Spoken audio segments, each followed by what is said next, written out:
অবিবাহিত যুবক যারা আল্লাহকে দেখতে চায়,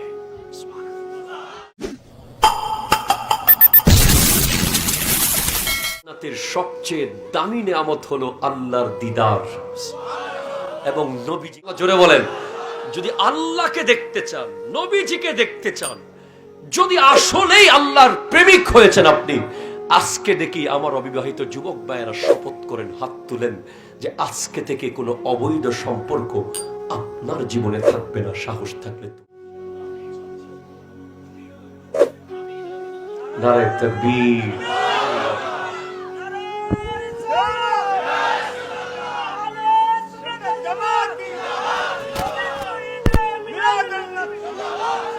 বিশ্বাস করেন, যদি ছাড়তে পারেন জান্নাত অর্ধেক কাছে এসে যাবে। যদি এই শয়তানকে ছাড়তে পারেন, আমার মা বোনদেরকে বলবো যারা মাইকের আওয়াজ শুনছেন, আমার প্রিয় বোনেরা, আজকে থেকে ফেসবুকে, মেসেঞ্জারে, হোয়াটসঅ্যাপে যত বয়ফ্রেন্ড আছে এই মুহূর্তে ব্লক করেন, ছেড়ে দেন, ফেলে দেন। যদি কেউ আপনাকে ছেড়ে চলে যায়, আফসোস করবেন না, আপনি বেঁচে গেছেন। ঠিক কিনা বলেন না? আপনি বেঁচে গেছেন, জাহান্নামের আগুন থেকে বেঁচে গেছেন আপনি। এই অবৈধ সম্পর্কের কারণে কোন নামাজ, কোন দোয়া, কোন ইবাদত, কোন মুহাব্বত আল্লাহর সাথে হচ্ছে না। মাঝখানে বিশাল একটা দেয়াল এসে গেছে শয়তানের। যার কথা ভাবলে গুনাহ, চিন্তা করলে গুনাহ, যাকে পাশে বসলে গুনাহ, যার সাথে 1 মিনিট কথা বললে হারাম। বিশ্বাস করতে পারছেন না, জানেন না, আপনি ছেড়ে দেন। আপনার জন্য আল্লাহ এমন নেককার রমণী বাজেট করে রেখেছে, জন্য ছেড়ে দেন ভাই। বিশ্বাস কর, ছেড়ে দেন আল্লাহর ভয়ে। আল্লাহর ভয়ে আজকে থেকে যত গুনাহ, আপনার বিবেক যেগুলোকে গুনাহ মনে করে, সব আজকে ছেড়ে দিবেন।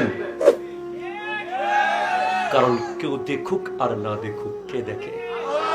তার সামনে বেনসন ধরাইতে পারো না, আল্লাহর সামনে কেমনে ধরাও? আমার কথা ক্লিয়ার। তুমি তোমার বাবার সামনে ধরাইতে পারো না, তুমি আল্লাহর সামনে কেমনে ধরাও? একবার কি ভেবেছেন কোনদিন? আমরা আল্লাহ যে ব্যাপারটা কত বড় পাওয়ারফুল, আমাদের রব যিনি 150 গ্রামের কিডনি দিয়ে শত শত লিটার প্রতিদিন রক্ত পরিষ্কার করছে, যিনি ছোট্ট একটা চোখের ভিতরে কোষ দিয়েছে, রড কোষ আর কোন কোষ, কোটি কোটি কোষ এই ছোট্ট চোখের ভিতরে। জানেন না, যার কাছে রড কোষ আছে সে রাতে দেখে, যার কাছে কম কোষ আছে সে দিনে দেখে।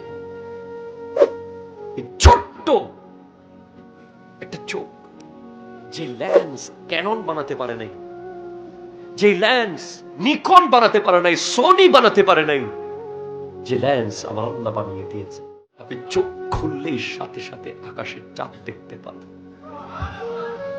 এত মহান রবের সামনে দাঁড়িয়ে আপনি কিভাবে এই কাজগুলো করেন? একবার ভাববেন। আজকে নামাজগুলো কেমন হয়ে গেছে, কোনো আগামাতা নাই। আমাদের এমপি, মাননীয় এমপি মহোদয়ের সামনে যদি আপনি যান একটা রাস্তার জন্য, আপনি কি কনসেন্ট্রেট, কি মনোযোগ, একটা শব্দ যেন বেশ কম হয়ে না যায়, নিঃশ্বাস ফেলতেছেন আস্তে আস্তে, ঠিক না? যদি মাননীয় প্রধানমন্ত্রীর সামনে আপনি বসতে পারতেন, কি হতো আপনার বিহেভিয়ার? আর আপনি আল্লাহর সামনে সারাক্ষণ আছেন,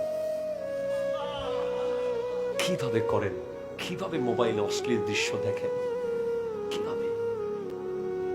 নবীজি বলেছেন, মাম্মালা আইনাহু বিল হারাম, যে ব্যক্তি এই চোখকে অশ্লীল দৃশ্য দেখার মাধ্যমে পরিপূর্ণ করে, কাল হাসরের মাঠে আল্লাহ তাকে তার চোখ জাহান্নামের আগুন দিয়ে পরিপূর্ণ করবে। নাউজুবিল্লাহ, জোরে বলেন।